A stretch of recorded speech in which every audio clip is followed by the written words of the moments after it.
ಇನ್ನು ಸಾಗರ ಶಾಸಕ ಬೇಳೂರು ಗೋಪಾಲಕೃಷ್ಣ ಕೂಡ ತಮಗೆ ಸಚಿವ ಸ್ಥಾನ ಸಿಗದಿದ್ದಕ್ಕೆ ತೀವ್ರ ಅಸಮಾಧಾನವನ್ನು ವ್ಯಕ್ತಪಡಿಸಿದ್ದಾರೆ. ಇವತ್ತು 10 ಗಂಟೆಗೆ ರಾಜೀನಾಮೆ ಕೊಡೋದಾಗಿ ಬೇಳೂರು ಗೋಪಾಲಕೃಷ್ಣ ಹೇಳಿಕೆಯನ್ನು ಕೊಟ್ಟಿದ್ದಾರೆ. ಸಚಿವ ಸ್ಥಾನ ಸಿಗದಿರುವುದಕ್ಕೆ ಜಿಲ್ಲೆಯವರೇ ಕಾರಣ ಅಂತ ಪರೋಕ್ಷವಾಗಿ ಸೊರಬ ಶಾಸಕ ಮಧು ಬಂಗಾರಪ್ಪ ವಿರುದ್ಧವಾಗಿ ತೀವ್ರ ಆಕ್ರೋಶವನ್ನು ವ್ಯಕ್ತಪಡಿಸಿದ್ದಾರೆ.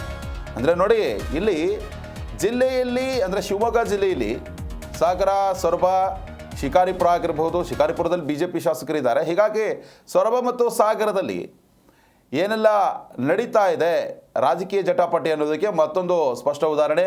ಇಂಡೈರೆಕ್ಟಾಗಿ ಮಧು ಬಂಗಾರಪ್ಪ ವಿರುದ್ಧವಾಗಿ ಆಕ್ರೋಶವನ್ನು ವ್ಯಕ್ತಪಡಿಸಿದ್ದಾರೆ.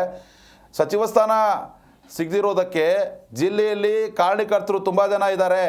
ಹೀಗಾಗಿ ನಾನು ಇವತ್ತು 10 ಗಂಟೆ ಏನಿದೆ 10 ಗಂಟೆಗೆ ಹೋಗ್ಬಿಟ್ಟು ನಾನು ರಾಜೀನಾಮೆಯನ್ನು ಕೊಟ್ಟುಬಿಡ್ತೀನಿ. ನನಗೆ ಸಚಿವ ಸ್ಥಾನ ಸಿಕ್ಕಿಲ್ಲ, ನಾನು ಸಚಿವ ಸ್ಥಾನದ ಆಕಾಂಕ್ಷಿ ಇದ್ದೆ, ನನಗೆ ಮೋಸ ಮಾಡಿದೆ ಪಕ್ಷ ಅನ್ನೋ ಒಂದು ಹಿನ್ನೆಲೆಯಲ್ಲಿ ನಿನ್ನೆಯಿಂದಲೂ ಕೂಡ ಅಸಮಾಧಾನ ವ್ಯಕ್ತಪಡಿಸಿದ್ದಾರೆ.